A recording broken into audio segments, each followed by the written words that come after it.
دیکھیں نعمت اللہ خان صاحب کا معاملہ ایسا ہے، چاند پہ تھوکے گے تو منہ پہ آئے گا، اس لیے میں اس پہ زیادہ بات نہیں کرنا چاہتا۔ نعمت اللہ خان صاحب ڈیڈ آنےسٹ ہے، نعمت اللہ خان صاحب باصلاحیت آدمی تھے، نعمت اللہ خان صاحب ٹیم ورک کے ساتھ کام کرتے تھے، نعمت اللہ خان صاحب نے پروجیکٹ کی کاسٹ میں سے پیسے بچا کر ڈیولپمنٹ کی، میگا پروجیکٹ کیے۔ پوچھوں گا میں ان سے کہ K3 تو نعمت اللہ خان نے بنایا تھا، K4 کیوں نہیں بن سکا؟ 2 میئر رہے نا ان کے، جس میئر کی بہت تعریف کر رہے تھے، چائنا کٹنگ اس دور میں ہوئی کہ نہیں ہوئی، گراؤنڈ پہ قبضے ہوئے کہ نہیں ہوئے، پارکوں پہ قبضے ہوئے کہ نہیں ہوئے، واٹر بورڈ ہمارے ہاتھوں سے نکلا کہ نہیں نکلا، کراچی کے سارے محکمے جو ہے وہ بعد میں چھنتے چلے گئے اور یہ حکومتوں میں شامل رہے کہ نہیں رہے۔ آپ نعمت اللہ خان کی بات کرتے ہیں، اس کے بعد ایک قطرہ پانی کا اضافہ ان ساری چاروں حکومتوں نے مل کر نہیں کیا۔ آپ بتائیں کس نے کراچی کو آن کیا ہے؟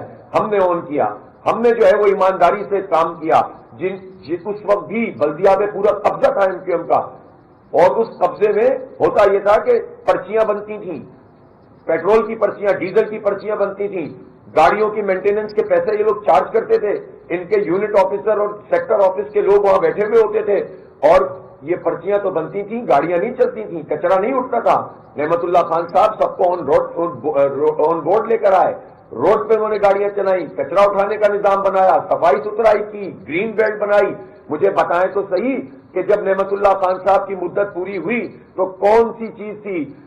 سڑکیں نہیں، اندر کی گلیاں تک 70-80% بنا کر گئے، روشنیاں پھیلا کر گئے، انہوں نے 18 ماڈل پارک بنائے، 32 کالج بنائے، دل کا ہسپتال بنایا، انہوں نے چیسٹ پین سینٹر بنائے، انہوں نے تعلیم کو اپ گریڈ کیا، انہوں نے اسکولوں کی حالت کو بہتر بنایا، اور ان کالجز کے اندر انہوں نے IT کی، IT میں گریجویشن شروع کروائی۔ اب بھی لوگ اس میں گریجویٹ ہوتے ہیں صرف 500 روپے میں۔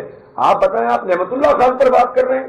افسوس کی بات ہے کہ اس طرح کی گفتگو یہ فرماتے ہیں، اور بعد میں جو کچھ ہوا، 8 کروڑ کا پروجیکٹ 28 کروڑ میں ہوا، سب کو مال۔ اور یہ مجھ سے نہ پوچھیں، آپ وسیم اختر سے پوچھیں کہ 5 سال میں اس وقت کے میئر نے کیا کام کیا تھا، عشرت العباد سے پوچھیں، خود فاروق ستار سے پوچھیں کہ وسیم اختر نے کیا کیا تھا۔ یہ سب ایک دوسرے کے بارے میں جب بولتے ہیں تو سچ بولتے ہیں، اس لیے نعمت اللہ خان کے بارے میں تو یہ ایک پائی کا بھی کوئی الزام نہیں لگا سکے نا۔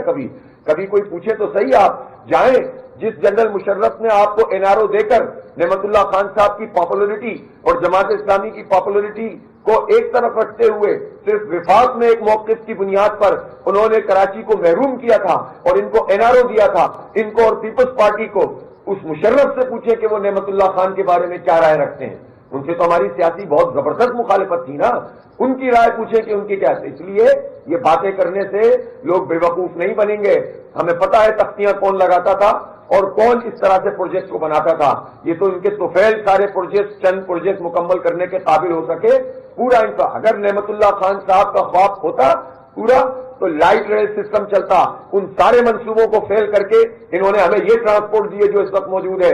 350 گرین بسیں چھوڑ کر گئے، کیا کیا انہوں نے؟ بعد میں کھڑی ہو گئی، تباہ ہو گئی، بیچ کے کھا گئے۔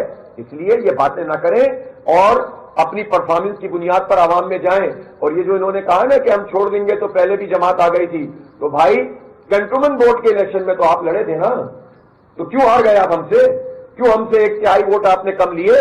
آپ بتدریج زوال کا شکار ہیں، آپ عوام کو فیس نہیں کر سکتے، اس لیے آپ بھاگ گئے۔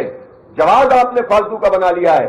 جس پیپلز پارٹی نے ڈیمارکیشن کی، اس پیپلز پارٹی کی گود سے اترنے کے لیے تیار نہیں ہے، الیکشن کمیشن پر رکھ کر آج جو ہے وہ الیکشن چھوڑ رہے ہیں۔ عجیب و غریب قسم کی بات ہے بھائی۔